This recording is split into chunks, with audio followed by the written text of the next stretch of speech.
All right, I think we're live. So this is the first episode of my new podcast, the McGlone Code podcast. I've gotten sick of trying to be clever with names. I think in the past there was like Let's Talk and uh, JP Docs and what the McGlone Code podcast, episode one. For those of you tuning in, thanks. Hopefully there will be more than double and maybe even triple digits of this show, and you can say you were here from the beginning. Um, with me on this very first episode is It's 10 o'clock. my computer apparently telling me it's going to do that one more time at 10:30. I don't know how to shut that off right now. Or I would. But with me is Kristov Atlas. Definitely not his real last name, but that's what he goes by. We've been friends online, mainly Facebook, for a few years now. We've met through a mutual friend, which we both know in real life. Right. And normally, if I describe Kristov to people, which isn't often, it's an online friend. Well, the stream is definitely working. Let me mute it. He's an online friend, and quantitatively, we probably haven't spoken too much over the course of the 3 years we know each other. But qualitatively, I think the conversations we have had been fantastic. They've been pleasant. They've been informative and oftentimes useful. So I figured why not get Kristov on the show and get to know him better, because I really don't know as much about you as I'd like. So if you could spend a moment just kind of introducing yourself, we can get started like that. Yeah, sure. Well, thanks for having me on. It's good to chat and share a bit more about ourselves with the audience. Yeah. So to the extent that I have any name out there, people are most likely to be familiar with me through my work on cryptocurrency. So that's something that's been sort of a focus of my life, certainly professionally, over the last good number of years, at least 12 years now.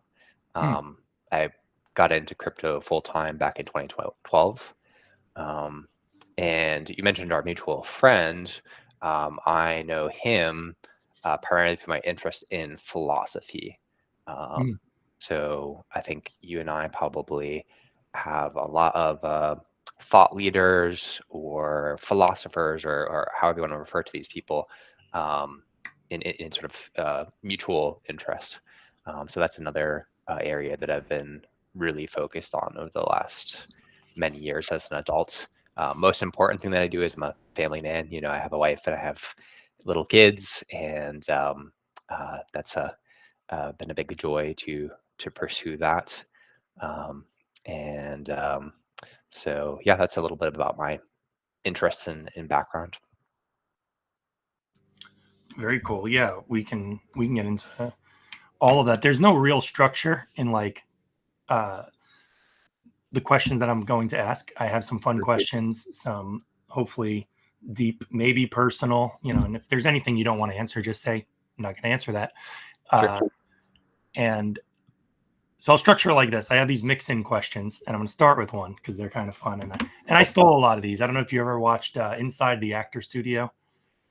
Here and there. Yep.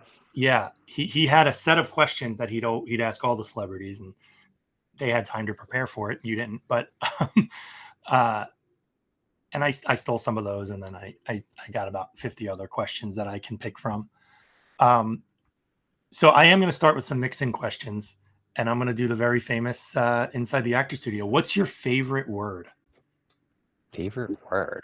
Yeah.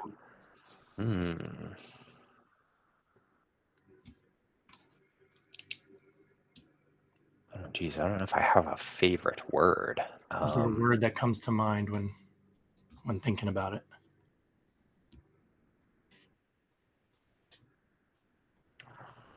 The first thing that popped into my head is it's kind of a strange word. Is indeed. I just it's probably a word that I end up using a fair bit during the day.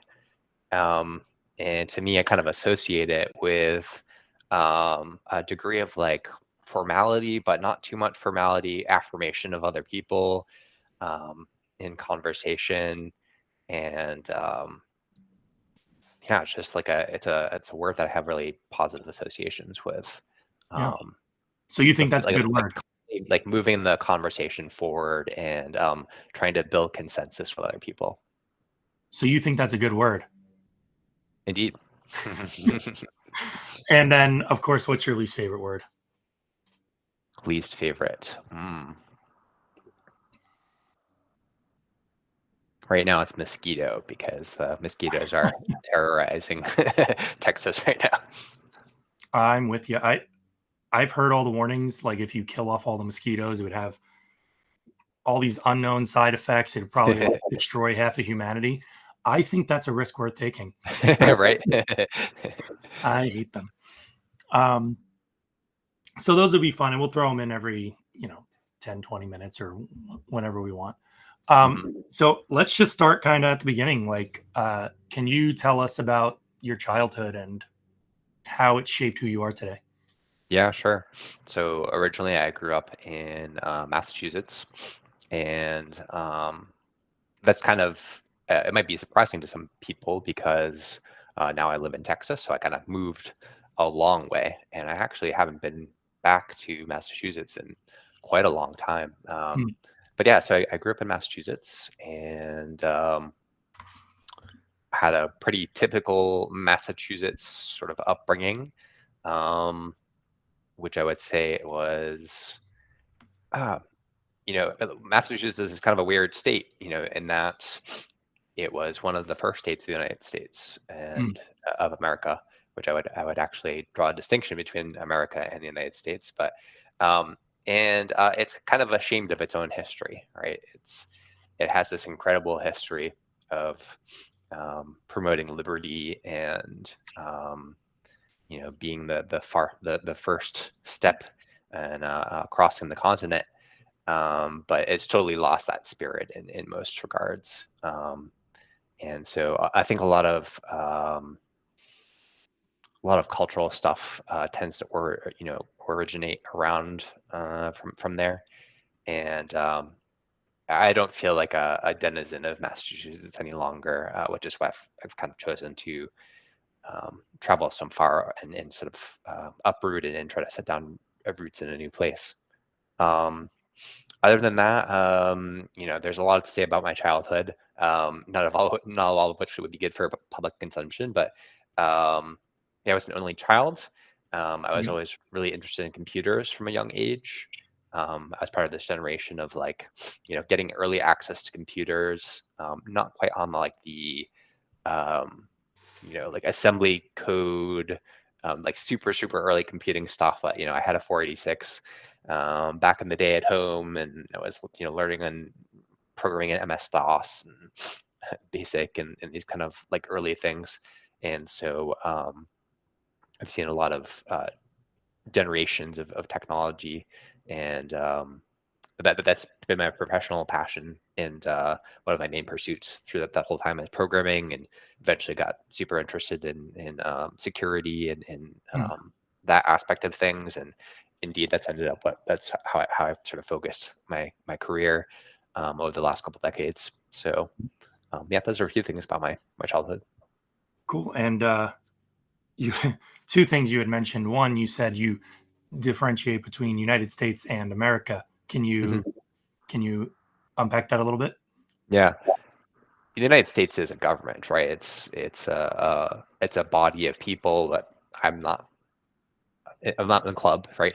And it has its own kind of interests that I often find that don't particularly overlap with mine.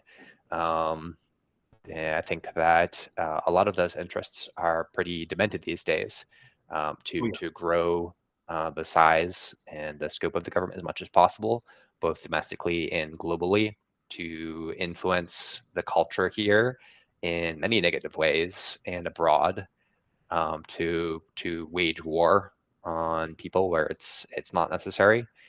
So in many ways, I have a kind of disrespectful attitude towards the United States. Now I consider myself to be a Texan first, and indeed, if Texas were to leave the union, I'd be perfectly happy with being, a member of the nation of Texas. And on the other hand, America, I think, is the people. And I primarily think of those as the people who first settled America, Mm. and also those who inhabit the spirit of America. Um, and so I think it's both it's partly to do with who was there first, but also um, how your beliefs are aligned.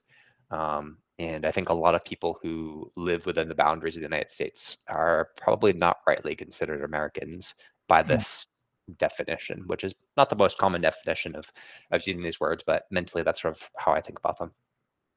Yeah, I mean, culturally, a lot of the first generation immigrants are not American, Sure. and and culturally, a lot of the people who get indoctrinated in these universities, they are at best not American, at worst anti-American. So Yeah.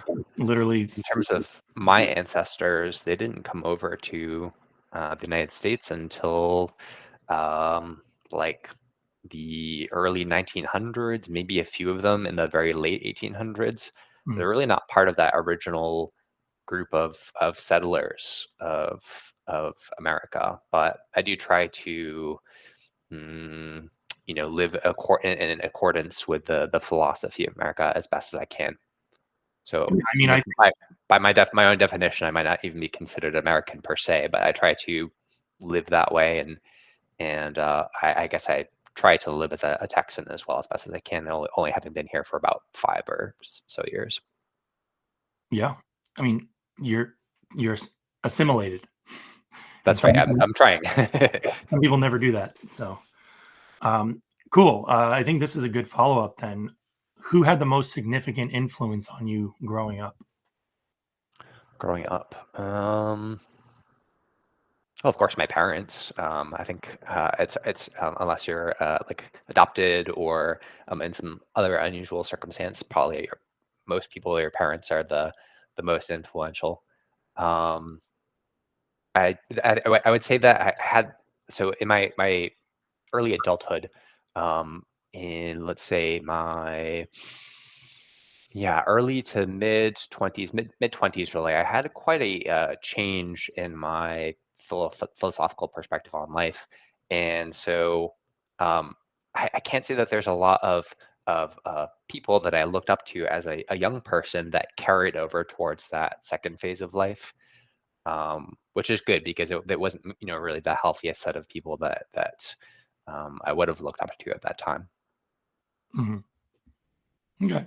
And your parents, they influenced, would you say their influence is aligned with kind of who you are today, or did they influence you in a negative way where you are motivated to be not like them? you know? Yeah, I'm sure it's a mix of both. I think they gave me some values around um, intellectual pursuits and working hard to pursue those pursuits, around valuing my health. That's another area that I put a lot of focus and time and attention into. Um, but yeah, having being this sort of transplant of a pretty liberal Massachusetts upbringing, and not being really inclined that way any longer for the most part. Um, I would say that yeah, they also provided some kind of uh, uh, I don't know if I want to characterize negative examples, but kind of they did demonstrate some things that I wanted to do differently, and even as simple as like the number of kids that I have. I have more than one child at home here. I was an only child, and I have a totally different perspective on um, what it means to have kids, and Mm. what value that brings to the world, and how to approach parenting compared to the way that I was brought up. Yeah. Very good. Um, I'm looking forward to the answer to this one. What do you consider to be your greatest achievement? Mm. My family for sure. I have an awesome family. I have an awesome wife. I have great kids.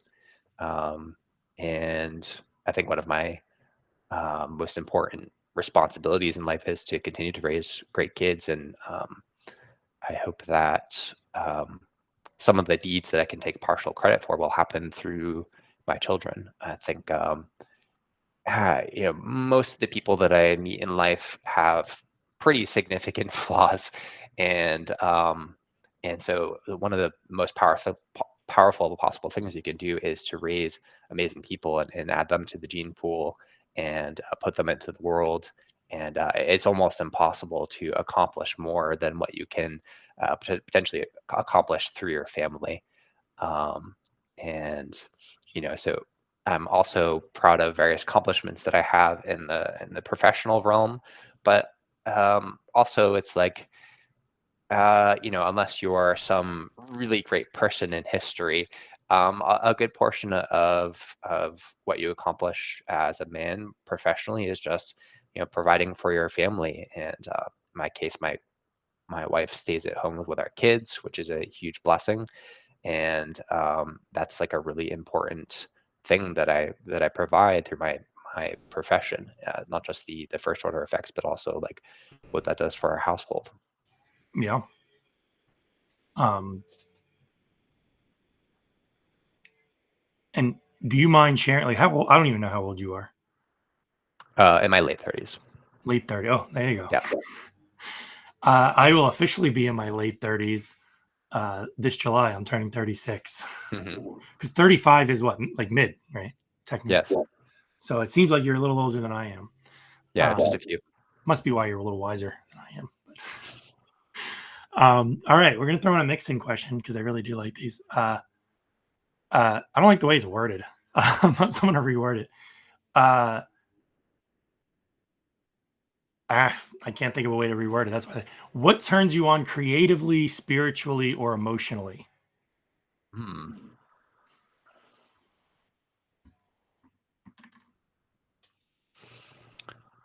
Creatively, emotionally, spiritually. Yeah.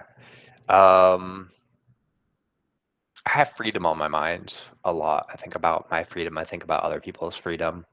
And so, but yeah, I think a lot of my attention in terms of my output into the world is focused on that topic.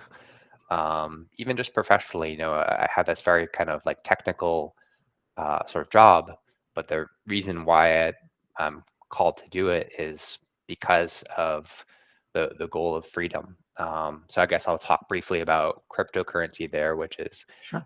to me, cryptocurrency, blockchain technologies, all this kind of Web3 stuff. These are all different words that people use to describe the industry that I work in.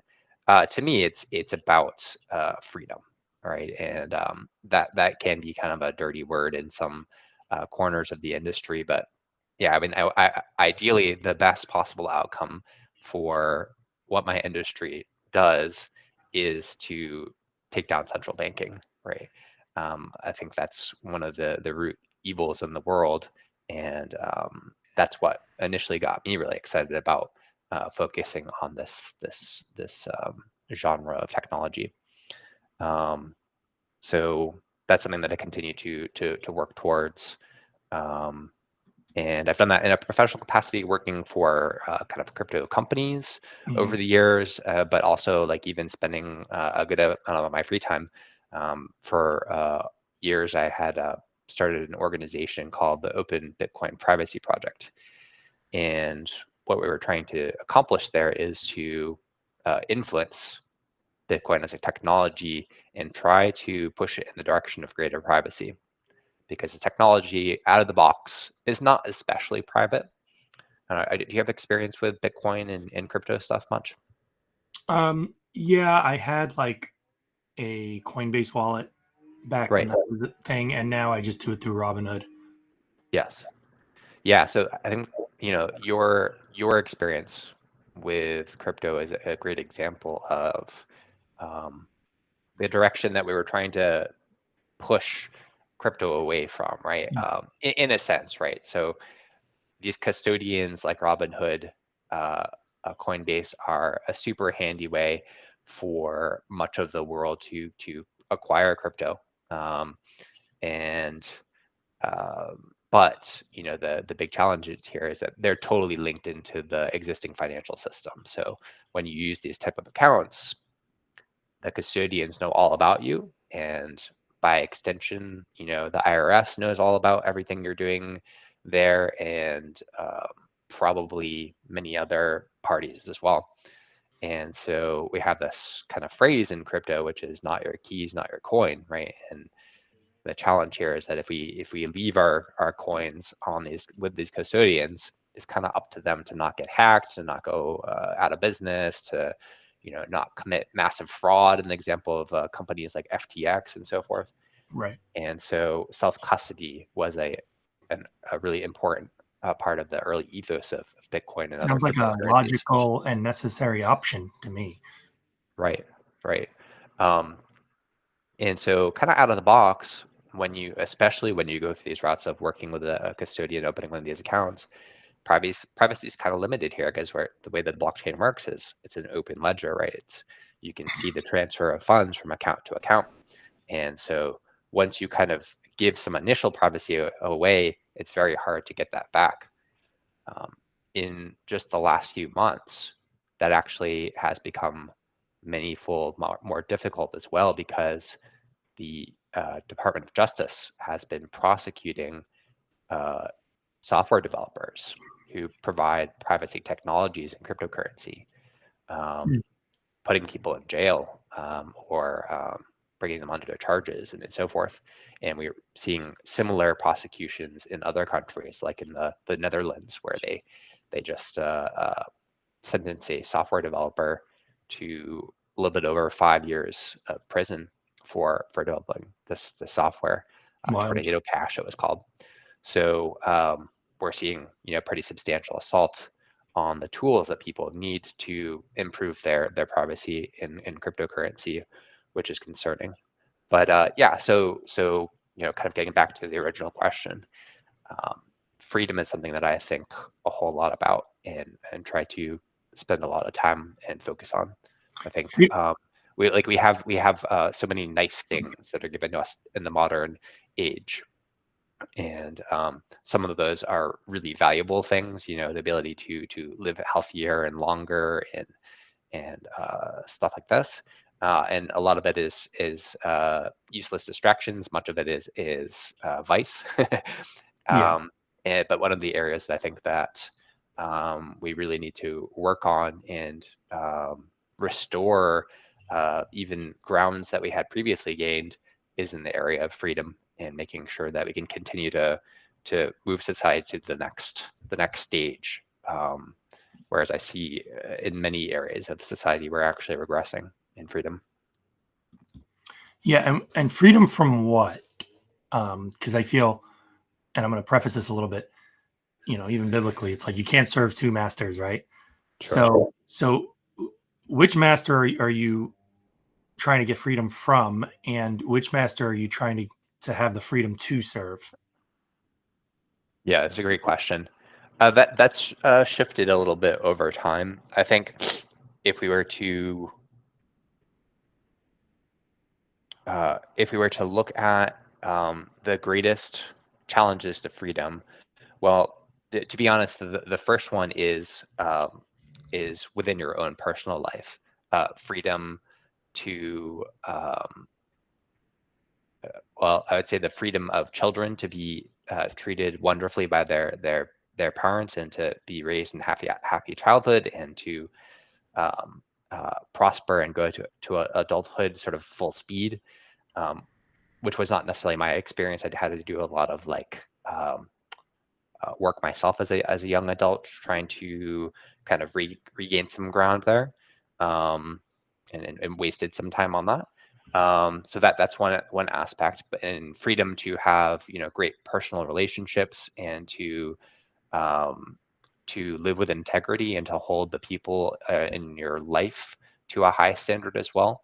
So that's the area of freedom that we have the most immediate control over, because we can always decide you know to pursue great people, to take a chance on meeting new people, to walk away from relationships that are not working for us, etc. And then beyond that, I would say probably governments are the most coercive, um, body out there that we have as individuals not a whole lot of control over. I'm thinking of sort of a distant friend right now, a guy named Roger Ver, who is a entrepreneur in the tech and the crypto space. And he put all this energy into actually expatriating from the United States. He renounced his citizenship, and he just recently got arrested in Spain for under the accusation of tax accusation. Basically, the IRS came after him saying he didn't pay enough of an exit tax when he renounced his citizenship, and they caught it. They did this a matter of days or weeks before the statute of limitations would have been up on this possibility. So even if you pour tremendous energy into trying to free yourself from the government, you only have so much ability, right? Like they have all the guns, so to speak. And so but I think it's important to collaborate with other people to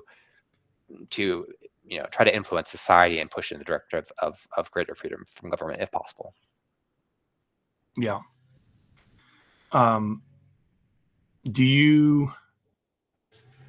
Would you say that you're ultimately serving yourself or your rationale, or do you feel or believe in something transcendent that you are serving, that the the current government does not provide you the freedom to do?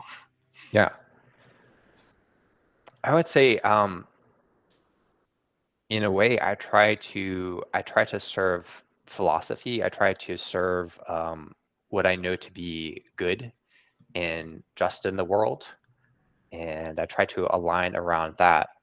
Now, I don't necessarily consider myself a Christian, but you don't have to look that hard around the world to notice that many of the best people in the world, by a pretty significant margin, are Christians. And a lot of the accomplishments that we have in Western civilization have been built through Christianity or around Christianity. And so, um, I don't know that I would necessarily consider myself a disciple of Jesus, but I think that Jesus was a great teacher and an extremely important person in history. And I value the accomplishments and the values of the people that follow Jesus. And I end up living in many ways in accordance with the teachings of Jesus. So I would say I have alignment there, even if I'm not explicitly following his word as the guiding principle behind my actions. And so when I noticed that entities like the government, people at war, we could call it the government. We could point the finger at all kinds of different groups out in society, and that's all worth investigating. But ultimately, there are powerful people out there that are pushing very actively against Christianity and religious freedom in the United States and other places. And hey, if we built this thing off of Christianity, in a lot of ways, we should be very concerned about any attempt to erode that. And so, that's a significant concern of mine. Yeah, I really enjoy authors like Ayn Rand. I disagree with her views on Christianity, of course, but Hmm. I think what she gets right, and I think you clearly get right, is uh, although you might not appreciate, you probably appreciate Christ more than Ayn Rand does. Yes. But although you don't appreciate Christ as a Christian would, you are right to expose and call out that fellow man is the wrong thing to follow. That For sure. Yeah. man comes up with all kinds of ideas, and I would say by God's grace, sometimes those ideas are good or just, right? It still begs the question: by what standard do they think it's good or just? The Christian, it's pretty clear. We have Scripture. We can argue about the interpretations all we want, but this is our standard. Um, for you, I'm actually curious. I'm going to ask the question: what is your Yeah. standard? Because you used words like good and just, and you said that America built one of the best civilizations. Um, By what standard do you use those words? Good, just, best. Yeah. Um, I accept that morality is objective and universal through rationality. I think one very excellent proof for that, or approach to proving this, is colloquially called universally preferable behavior. This was a book, or a set of ideas that was authored by a philosopher named Stefan Molyneux. And so that was definitely a very influential body of work that helped me to understand how morality is It's objective and 10:30. universal. And this is something that I love about Christians that we share in common, is that we both agree on this point, that there is one defining source of truth, um, and that much can be derived from that fact. I think modern society is significantly built on subjectivity, and which has a very satanic quality to it. And I think a lot of the immorality in the world can be sort of traced back to that subjectivity. And if we can get people on board with objective morality, that's world-changing stuff. Um, and so I always try to help push people in that direction, whether that would be through philosophy or Christianity. I have to say that the vast majority of people who accept universal objective morality are Christians. And so even other Abrahamic religions, I'm not so sure that they fully share that in common. And so um, it behooves me to allow Christianity to grow and spread around the world as much as possible. There's a very small number of people, almost a rounding error, who can get there through philosophy. Most of the history of philosophy is this sort of ghastly, nihilistic, um, you know, excuse for the rulers of the time. And so, if you go to your average philosophy meetup through meetup.com or whatever, it's a Right. bunch of nihilists, and um, it's really a travesty. So even though philosophy is sort of my guiding light, I have to admit that for the most part, I can't achieve my goals by spreading philosophy per se.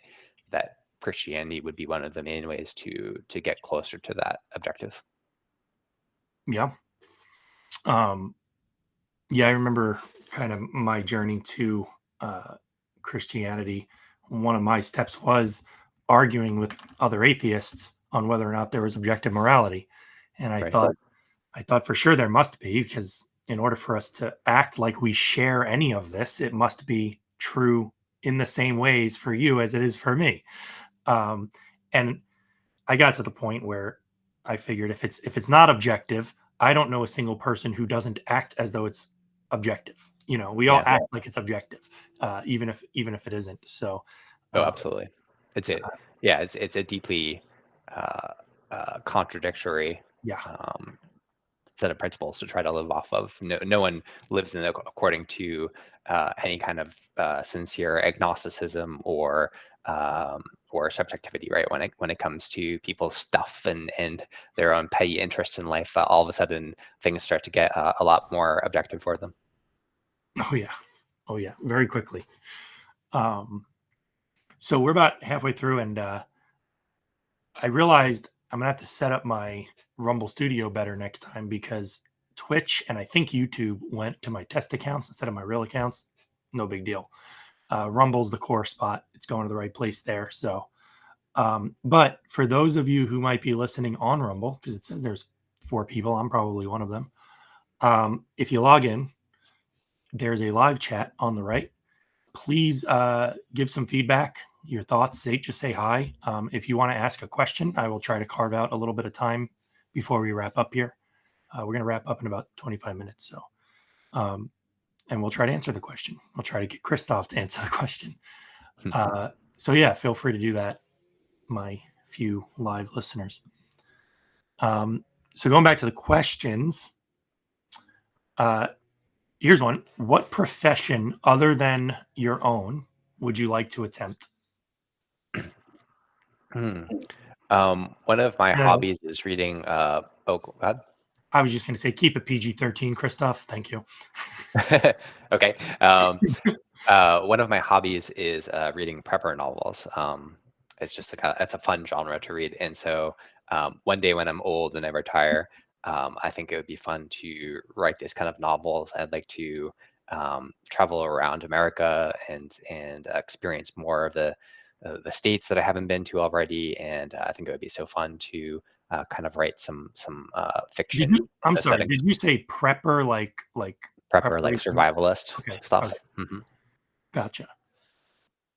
What's like a good novel that's a prepper novel? Let's see. Oh, I'm trying to remember the name of it. There was one.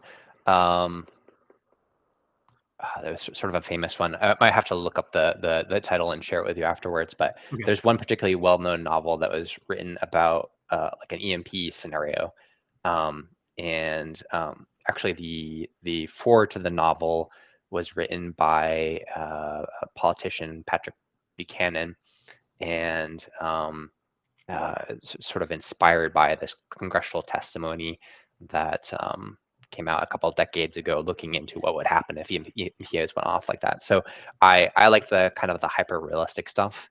Yeah. Um, and I'll also mention there's a different kind of prepper novel. It is the only one in this genre that I'm familiar with. I mentioned Stefan Molyneux before, but he wrote a novel called The Present, Okay. and that is a really fun take on prepping stuff. Not so much like super into. It's not like a super instructional. It's way more of like a typical novel format, and more about the characters and the relationships. But highly recommended it. It's a fun read. I might have to check that out. And by the way, you sent me the other book that you mentioned by Stefan Molyneux. I have not gotten around to Hmm, getting it or reading it yet, but I ordered it. So cool. step one. Um, well, cool. Yeah, prepper novels. That's a very niche subcategory, but it's good, but it sounds interesting. And I like what you said. You like the hyper realistic ones. Um, you know, people have their opinions on horror movies, and thrillers. Mm, Part of the reason I like horrors and thrillers, one, they're fake. They're not very realistic. Uh, mm, but I think it prompts you to kind of ask yourself, man, if something like this was happening, how would I deal with it? And sometimes it is fun to think through abstract, bizarre, super villain with superpower. How would I outsmart him? Because chances are good when something does finally show up that is a formidable foe to you, it's not going to be something that you've prepared very, very well for. It's going to be kind of out of the uh, your comfort zone. You know what I mean? And yeah, this is a very masculine urge, right? To think about how to overcome threats and plan for the future. And I think for a lot of modern men, I'll put myself in this category as well. We have so few threats to us, and so it often goes to fantasy to fully like engage that desire to game plan and to strategize and think about risks. So, and it's intimate to us as humans as well. I think this is a large part of what dreaming is about, is helping us explore threats. And in the modern age, a lot of those threats are social. So a lot of our dreams will be more of a social kind of focus. Um, but it used to be that it was the saber-tooth tiger and whatever. So I think, yeah, yeah, we as humans are definitely drawn to that kind of stuff. totally agree. Um, Here's one. This one will hopefully even just be useful to anybody listening if we can talk through it. How do you deal with conflict, difficult conversations, uh, criticism? Those kind of confrontations. Yeah, great question. Well, it depends on who I have the conflict with, right? So I try to I try to live in a reciprocal way, right? If it's an enemy of mine and they've already treated me poorly, well, I can reasonably treat them as just as poorly as they've treated me in the past. I typically don't, because I'm a bit of a softie, but I would feel justified in doing so, at least in philosophically speaking. But I wouldn't say I engage with enemies a whole lot in discourse. Mostly, I choose to kind of exit and avoid people that would treat me poorly. And so, with friends, family, and so forth, I would try to do that empathetically. And I have to say, uh, I've really been interested in the Christian approach to this topic the last few years. This idea of uh, when you have challenging feedback to give someone and that requires some confrontation, to start by doing this in private and then expanding that to a small group of people and then a larger church, and Yeah. finally potentially exercising the option of ostracism if absolutely required. um, I think that I like the shape of that to Yeah, I think people allow, too like, quickly jump right to some people jump too quickly to ostracism, sure. and it's like, but you didn't even try to Yeah. to like, um, what's the word I'm looking for? To rekindle, I guess, the relationship. You didn't even try. You just jumped right to Sure. get out of here. Yeah, which is bad both for um, the person who's receiving it, right? That it wasn't given a second chance or an opportunity, but also for the person who is holding this kind of grudge, because then it's a block to them getting emotional closure over that ending, right? This is something that people tend to kind of stew on, that if they end a relationship too quickly without putting work into it, then it bothers them for a long time. So it's a good idea, and certainly as a Christian, if your goal must be to save souls, and so if you're not putting in the work to pursue those souls, then what are you really doing, right? It doesn't make sense. Yeah, and it also serves as an example to not only the person you are giving the dignity and respect to, like, try to reconcile privately and then broaden it out, but to onlookers, right? Yes. When somebody catches wind of the fact that Christov tried to reconcile it privately with John first, then he only brought it to, like, the elders, like on a need to know. Mhm. It's just an example of from a Christian worldview, especially a Calvinist worldview, we don't deserve life, let alone dignity or respect. We don't deserve any of it. We're all uh, under the curse of sin. We sin, we deserve hell. It's by God's grace. And when we offer that same grace and mercy to other people, we are actually being an example of God in his grace and mercy. Mhm. And it's not because you deserve it, because and what I like about it is you just take that whole question away. I don't care if Christoph deserves the dignity that I'm going to show him. Is acting this way a reflection of Christ? It's like Yeah. it's a different model. Not long ago, you shared a pretty interesting example of this, where there was two Christian leaders. They were at a conference, Oh, and there was a call out. Right, one of them said, "Hey, there was this weird performance with a male dancer at the start of the thing. Like, what's going on with that? This is not Christian." And then the second leader, who's more in charge of the event, storms on, kicks the guy off the stage, and yeah, he's like, "You should have told me in private." I could kind of see both sides of that, where it's like, yeah, I'm glad that the guy called them out, because that was a really weird and inappropriate thing to happen at the conference. But also, like, yeah, there is a proper order to these kind of things. And I don't know the best. I haven't thought too deeply about what the yeah. best way would have been approached in that particular situation, but I could understand both of those perspectives. Can I comment on that briefly? Please, yeah. So that was Mark Driscoll, and I forget the other guy's name. Apparently, the story is much more. There's way more nuance to it than Okay. what immediately meets the eye. I mean, the guy's been going to these conferences year after year. They've had all kinds of performances, maybe not as bad as that one. Mhm. Um, Also, some of the words Mark Driscoll used in rebuking what happened on the stage, aligned with his new book that was coming out. So people thought it was a little opportunistic. But, to be charitable, if you do spend the last year working on a book, that's also something front of mind, right? Like it might Yeah. not be so. Um, but as far as the teaching goes, I'll just share this. Uh, what Mark Driscoll attempted to do was more like Jesus flipping the tables and less like trying to reconcile with a brother, because his grievance wasn't against the man who ran the conference, although I understand why he would take it personal. His grievance Mhm. was just about what was on display. And Yes. frankly, that matter was already like it already happened, and everybody that he was addressing saw it. So it wasn't private, and it couldn't be made private. Yes. But to that point, could it have been more wise to just get that other man in private and try to talk to him? And sure. But it was it created a lot of interesting theological discussions where people were like, this isn't a clear Matthew thing. This looks more like Jesus flipping tables.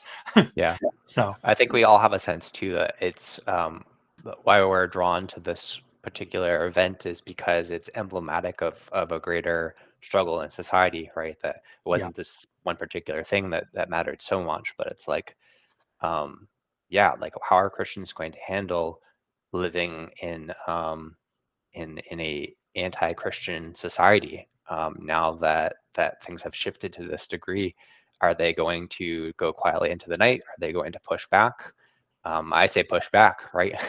And there's definitely a struggle over the soul of the church and determining how Christianity proceeds into the future. Yeah. It's funny. There's that very famous verse in Matthew, uh, and it says, and I also say this to you, you are Peter, and on this rock I will build my church, and the gates of Hades, hell, shall not prevail against it.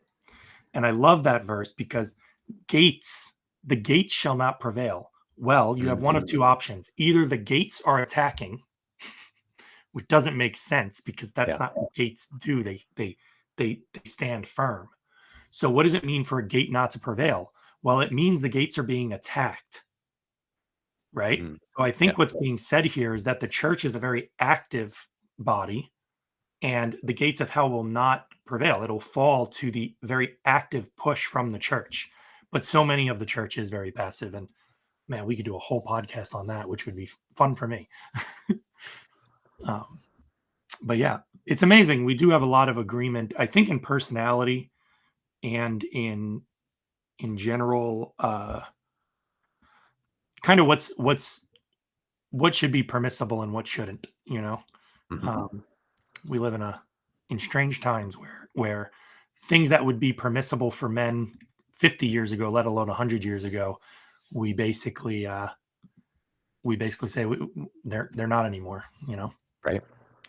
um so here's one about your future. So how do you kind of see the rest of your life playing out? Like what would you like it to look like? Hmm. I'm ambivalent about it. Yeah.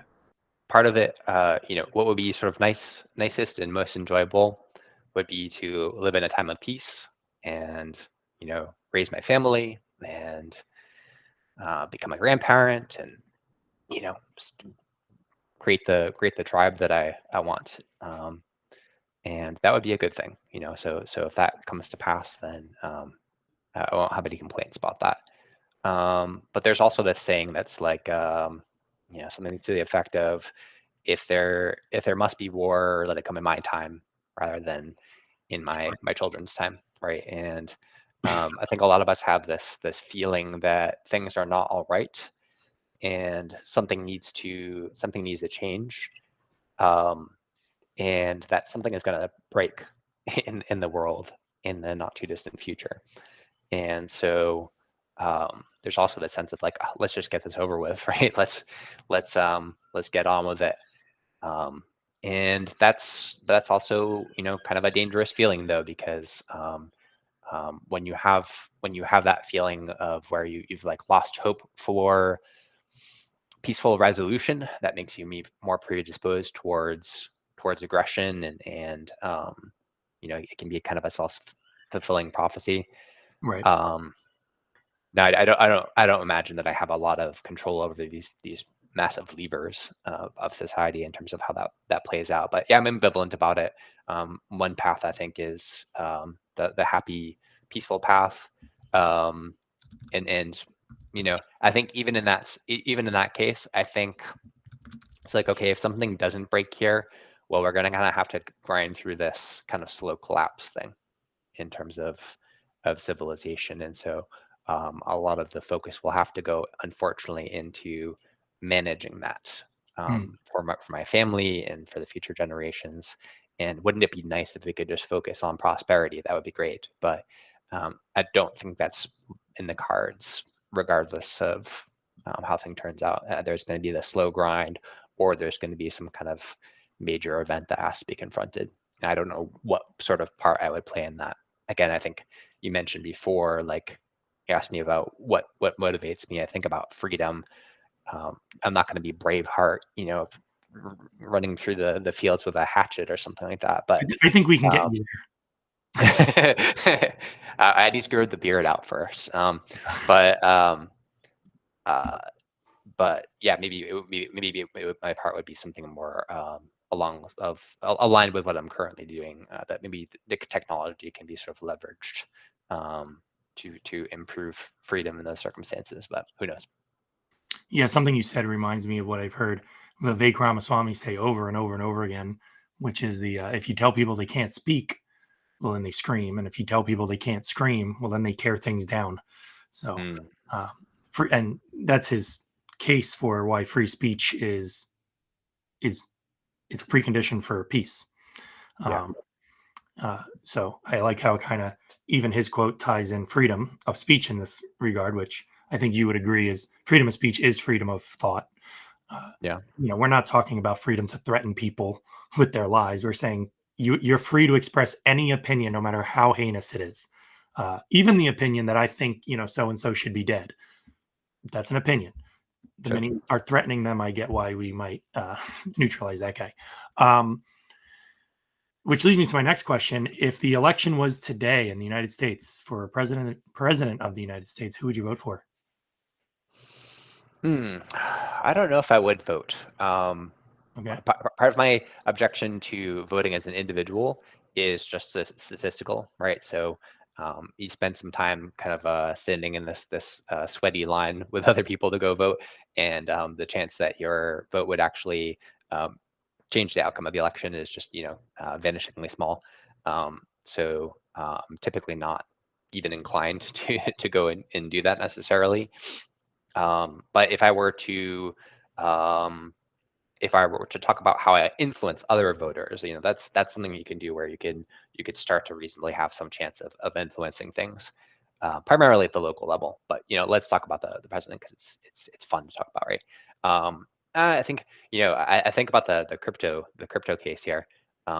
If we're gonna end up having to choose between Trump and Biden, and I think about what would be good for my industry and the technology that I love, not just even just for getting paid or whatever, but just the ability to have freedom with regards to this technology. Right. Trump does seem to be the pro crypto president, and I see Biden more aligned with the kind of Elizabeth Warren anti-crypto block. And these are the kind of villains that you see from Atlas Shrugged and so forth. And they don't even try not to be so trite. So I think probably Trump would be the way to go for people. But that's my first thought. Yeah. No, I appreciate it. Um, I have to say Vivek is a very he's a smart guy, and I like what he has to say. And I don't know if he's like a super serious candidate, but I like to see people like that in the public discourse, and saying some pretty obvious but brutally honest things that I think need to be put out there. I mean, I've watched during the primaries pretty much every live rally he's held, if you call them rallies. When they were going around Iowa, he was doing a lot of those, trying to get the votes up in Iowa there. I would argue not only do I think Vivek is a serious candidate, I thought he was the most serious.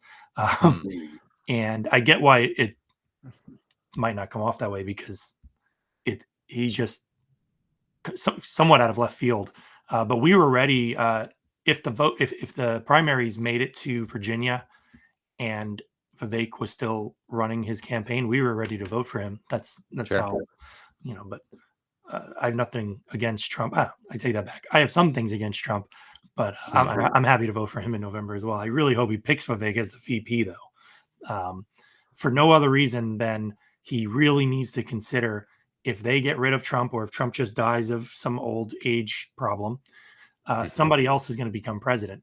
So if Trump wanted, he could get Nikki Haley as his VP, and he will definitely win the presidency, and he will definitely be assassinated.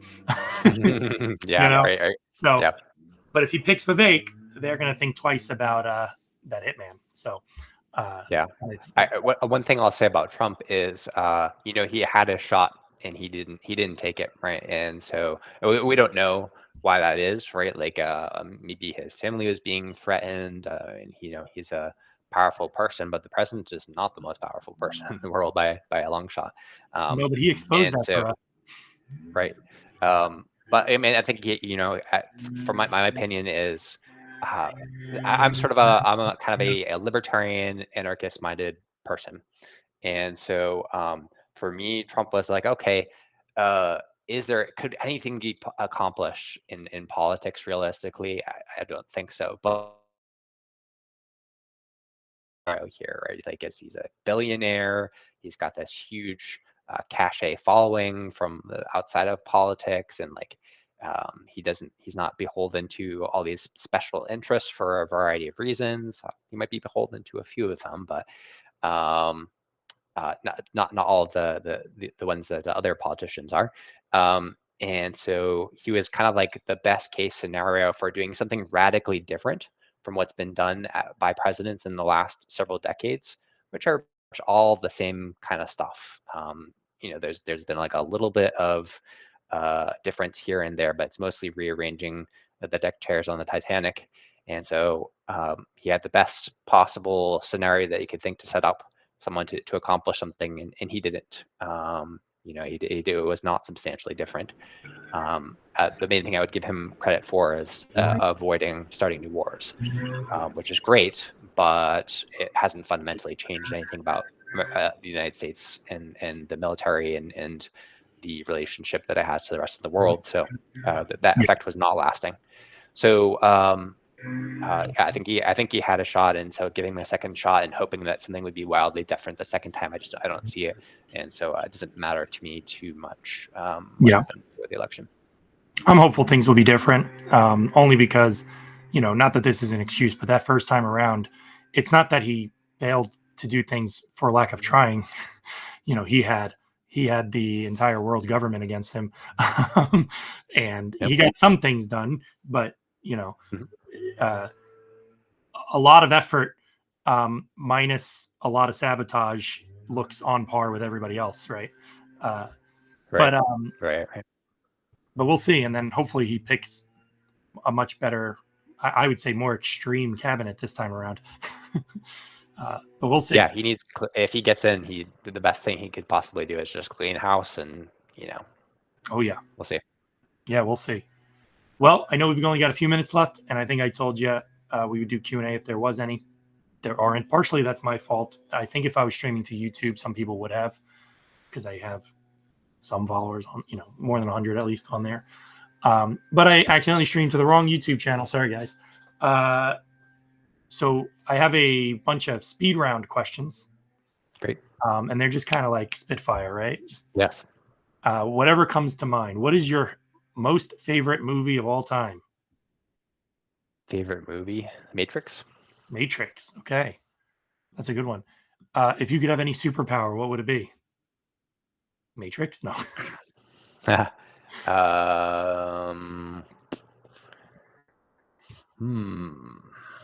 ability to breathe in space. To breathe in space. You probably would never have an opportunity to ever use that superpower. Probably not. Here lies Kristov Atlas. He could breathe in space, but he's never been there. I never did. What's your go-to comfort food? Steak.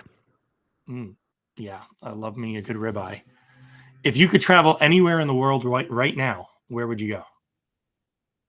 I'd stay right where I am right now because that's where my family and friends are and where I'm happiest. That's easy. What's the last book you read or the last show that you binged? Let's see. Last show that I binged was a season of the show Alone, where they have some survivalist people that get put alone on an island and then the winner is like whoever lasts the longest out there by Okay. themselves. Yeah, So a prepper show. Got it. basically. Yeah. Sort of tangential. Um, if you could have dinner with any historical figure, who would it be? Hmm. It's 11 o'clock. Maybe Washington. George Washington. Cool. Yeah. That would be fun. I'd really want to see how he eats a steak with his wooden teeth, but